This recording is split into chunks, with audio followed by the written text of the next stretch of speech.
பாருங்க 3 7 14 23 36 49.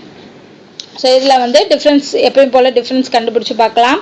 ஸோ இதுக்கு டிஃப்ரென்ஸ் கண்டுபிடிச்சோம் அப்படின்னா 4 வருது, இதுக்கு டிஃப்ரென்ஸ் கண்டுபிடிச்சோம்னா 7 வருது, இதுக்கு டிஃப்ரென்ஸ் கண்டுபிடிச்சோம்னா என்ன வருது 14, இங்கே ஒரு 6 6 3 9 வருது.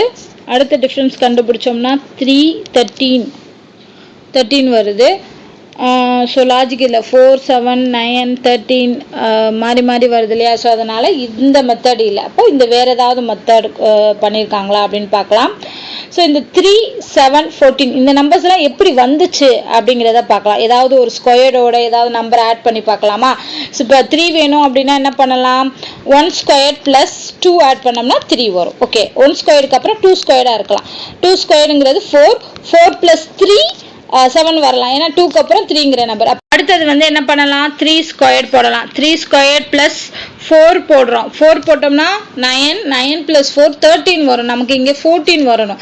அப்போ 3க்கு அப்புறமா நம்ம என்ன பண்ணலாம், ஈவன் நம்பர் அதாவது ப்ரைம் நம்பர்ஸ் போடலாம். 2 3 5ன்னு போடலாமா, ஏன்னா 4 போட்டால் நமக்கு வரல. ஸோ அப்போ ப்ரைம் நம்பர்ஸ் வருதான்னு பாருங்கள். ப்ரைம் நம்பர்ஸ் போட்டோம்னா இங்கே 14 வரும். அடுத்து 3 ஸ்கொயர்னா இங்கே 4 ஸ்கொயர். 4 ஸ்கொயருங்கிறது 16 16 ப்ளஸ் 7 எஸ் 16 ப்ளஸ் 7னா 23 வருது. அப்போ இந்த சைடு உள்ளது எல்லாமே ப்ரைம் நம்பராக கொடுத்துருக்காங்க.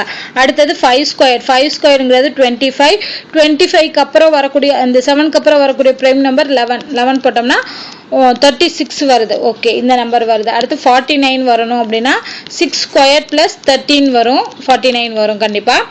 அடுத்தது வந்து 7 ஸ்கொயர். ஓகேவா. ஸோ 7 ஸ்கொயர் ப்ளஸ் அடுத்த ப்ரைம் நம்பர் வந்து 14 வராது, 15 வராது, 16 வராது, 17 வரும். ஓகேவா.